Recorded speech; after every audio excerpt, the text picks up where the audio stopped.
Oh, look what we got here. Let's get this open.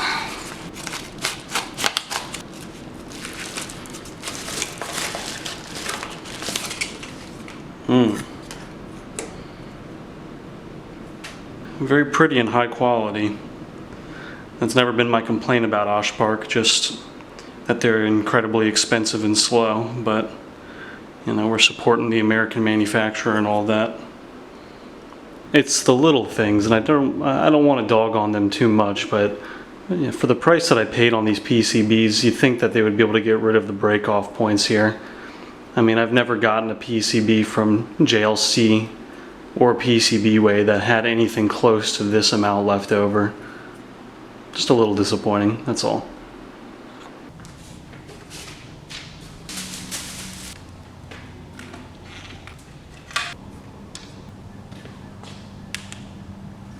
Yeah, that's nice.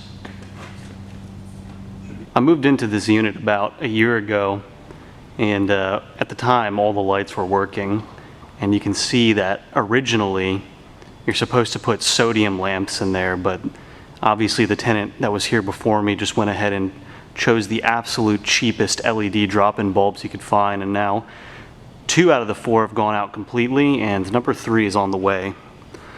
Also, how in the world am I going to replace these? They're 40 feet in the air. I'm going to have to get a scissor lift or some sort of crazy pole. Just been putting it off.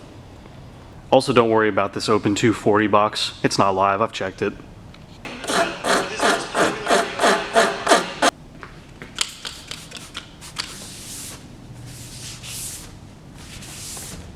So this will be my setup for probably the next hour or 2 here. Doing these hand-placed S&D PCBs is a real pain. So you can see you got solder stencil, isopropyl alcohol, our lead-free solder, and then over here is our extremely large box of components that will be going on the board. And then have my laptop up for a reference so that I can click on the PCB just to see what part number is for what component, you know, where it's placed on there. And then finally, this is my giant box of failure. So just a bunch of PCBs from the past that I used to help line up the new PCB while we squeegee all the solder paste over it. So got the stencils from Osh Stencil. Seemed fine, no problem. I kind of like that it's smaller. You know, if you get a stencil from JLC PCB or PCBWay, they're kind of these giant platform stencils, but this seems great. Came fast, it was fairly cheap, so no complaints there.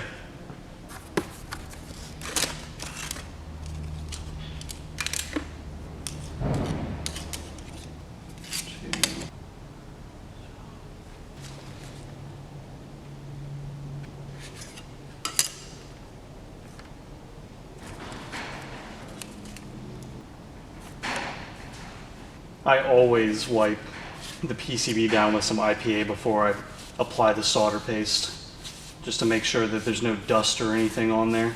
So, and I'll wipe this down as well.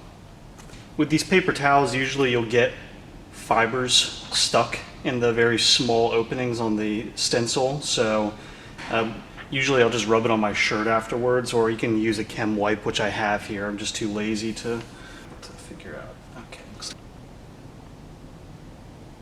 Lining up the pads for the QFN packages is like borderline impossible, but I think we got it, so I will gingerly... Oh, I just messed it up. I just took my finger off of it and messed it up. You don't have to be super precise with the stencil because the actual surface tension of the solder when it reflows will pull most things into place, but you also want to give it the best shot possible because, I mean, I'm just not going to rework one of these. If it messes up, I'll probably just try to do it again, but yeah, I'm not going to be going and trying to rework a QFN package. That's just not what I want to do. All right. So let me go grab the squeegee. So you'll notice that my stencil, I only have taped down on a single side so that I can hinge it up.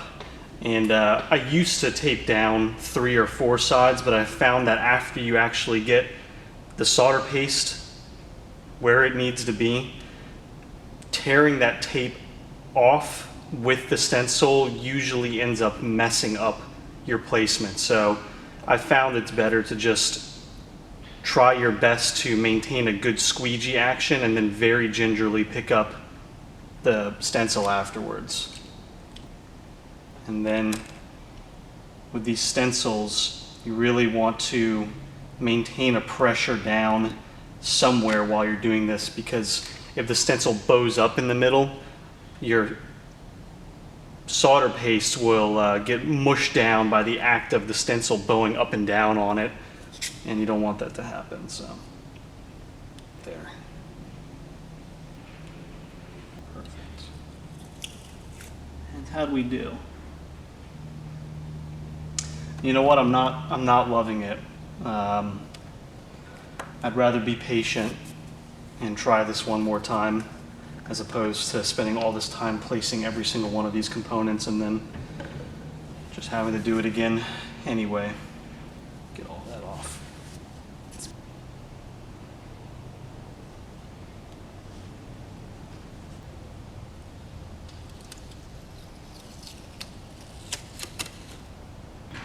Everything is conspiring against me today, but that looks somewhat passable, so we'll give it a shot.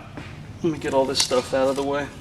So now I just have to place every single component on this board, and then it'll go for reflow. I'm not going to make you sit through the whole thing, but it's going to take about 1 to 2 hours, depending on how fast and accurate you are. So it's good to listen to some music, podcast, something. It's not super hard. You just have to be meticulous, and it takes a lot of time. It's toil. And we'll be back.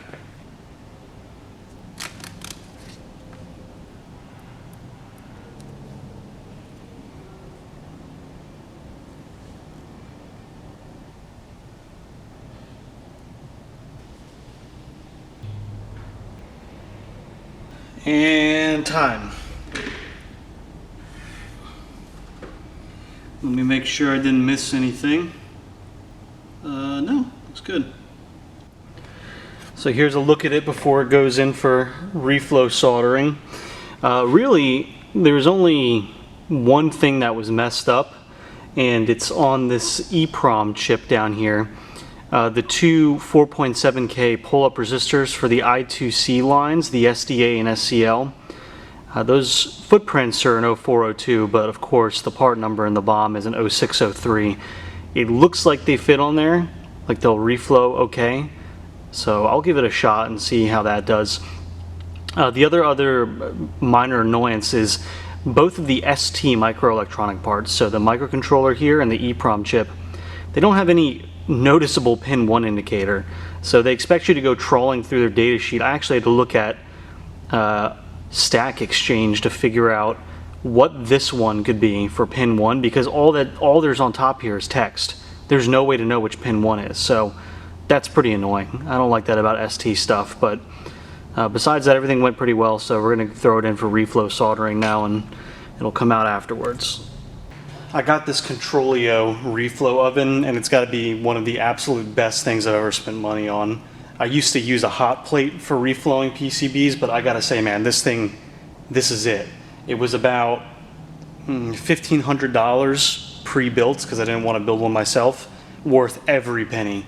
It does a perfect job. Every single time I've reflowed anything in here, it's just worth it if you want to keep your sanity. So this PCB will go right in the middle here, and I will double check to make sure that the solder paste that I'm using is indeed lead free. No, this is leaded actually. So I can see solder paste, tin and lead. So on the profiles here, we're going to go ahead and run leaded. And we're going to run just like that.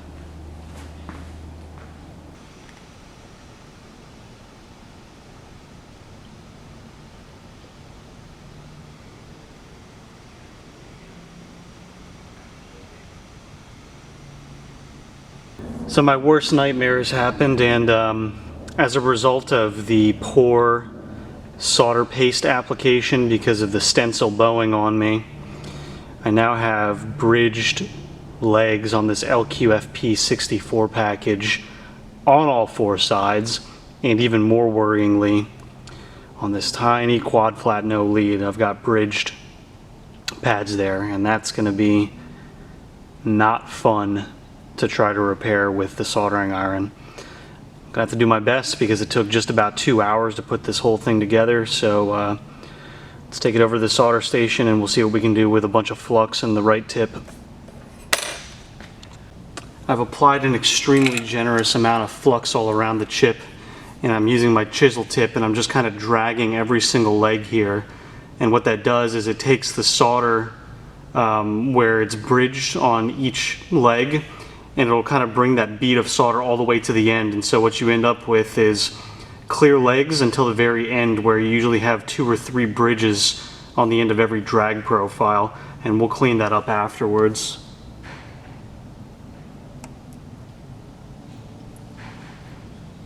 But you do need a lot of flux, a lot. I just have to finish up the legs right on the end if I can get those. I think I got that side.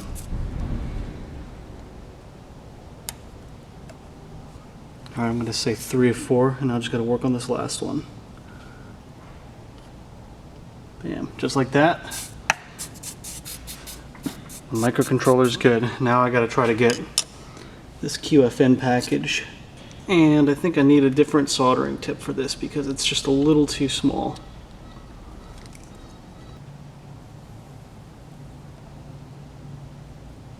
Alright. Wow, that was actually way easier than I thought it would be.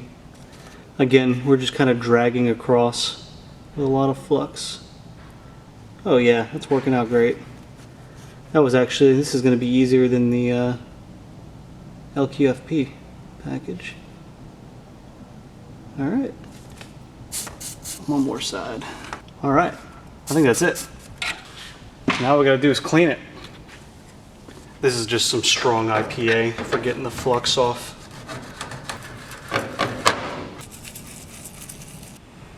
Okay, so after rework and cleaning, it came out not half bad.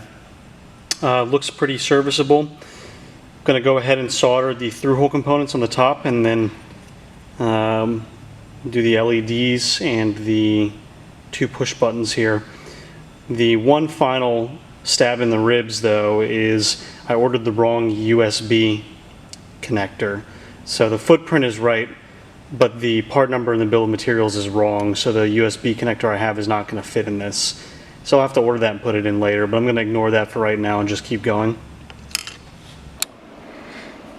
I ended up not recording the rest of the through-hole soldering process yesterday because I was kind of at my wit's end, but we did manage to make it through getting this entire thing put together, minus the USB connector, but honestly, it came out looking pretty good. And so after all that work, really the only thing left to do is to hook up 24 volt power to it and hope it doesn't blow up. So let's go ahead and get that. I'll just rotate this around a little bit more. And yeah, pretty happy with it. It lives. Right off to the left of the camera is my benchtop power supply, and I'm feeding 24 volts DC right into this terminal here. And so not only is the power LED on, the green one, which tells me that the 24 volts to 5 volts to 3.3 volts power conversion is working, but the fault LED is also on, and that's controlled by one of the GPIO on the microcontroller, which I managed to program through the SWD interface. So I know that the microcontroller is getting good power. I can program it, which means it's not damaged, and the GPIO is working, which means that, you know, there's no horrific bridges or anything going on with the legs that we had to clean up.